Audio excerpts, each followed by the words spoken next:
Selamat pagi anak kami, apa kabarnya hari ini? Ibu harap semuanya dalam keadaan sehat. Hari ini kita akan melanjutkan pelajaran kita mengenai struktur teks fabel. Mari kita lihat apa saja struktur teks fabel.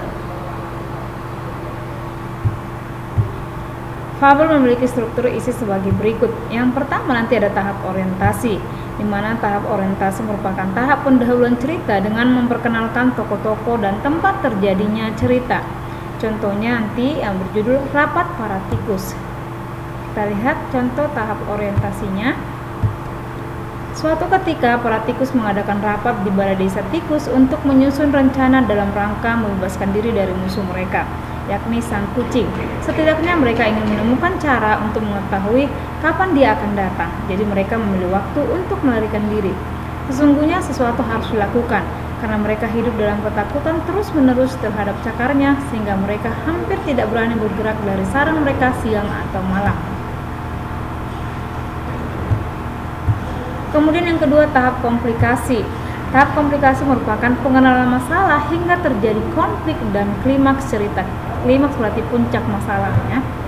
Contohnya di sini tahap komplikasi, banyak rencana dibahas tapi tidak satu pun yang dianggap cukup baik.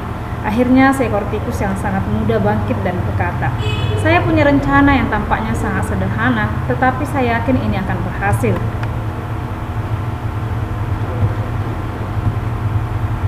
Yang harus kita lakukan adalah menggantungkan lonceng kecil di leher kucing. Saat kita mendengar lonceng berbunyi, maka kita akan segera tahu bahwa musuh kita akan datang.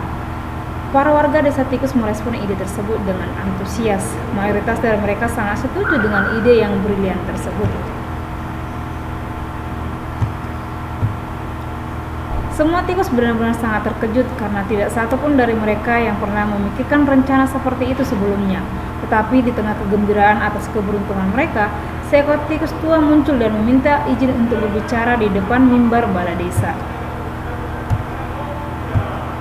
Kemudian yang ketiga, tahap resolusi. Konflik yang memuncak mulai masuk tahap penyelesaian ataupun tahap leraian. Oke, perhatikan contohnya. Mohon maaf sebelumnya, izinkan saya untuk mengemukakan pendapat. Sebetulnya saya juga setuju bahwa rencana tikus muda itu sangatlah bagus. Tapi izinkanlah saya mengajukan satu pertanyaan. Siapa yang akan membunyikan kucing? Semua tikus dalam rapat tersebut kini saling memandang dan mengerutkan alisnya. Mereka baru sadar bahwa tidak akan ada yang berani melakukannya, karena mendekati kucing untuk menggantungkan kalung lonceng di lehernya adalah sama dengan bunuh diri. Kemudian yang keempat, tahap koda. Koda merupakan bagian penutup cerita yang biasanya memuat tentang kesadaran atau akibat yang dirasakan oleh tokoh. Oke, contohnya, mengatakan bahwa sesuatu harus dilakukan adalah satu hal yang sangat baik. Mengkritik atau mengajukan ide bisa menjadi sangat mudah.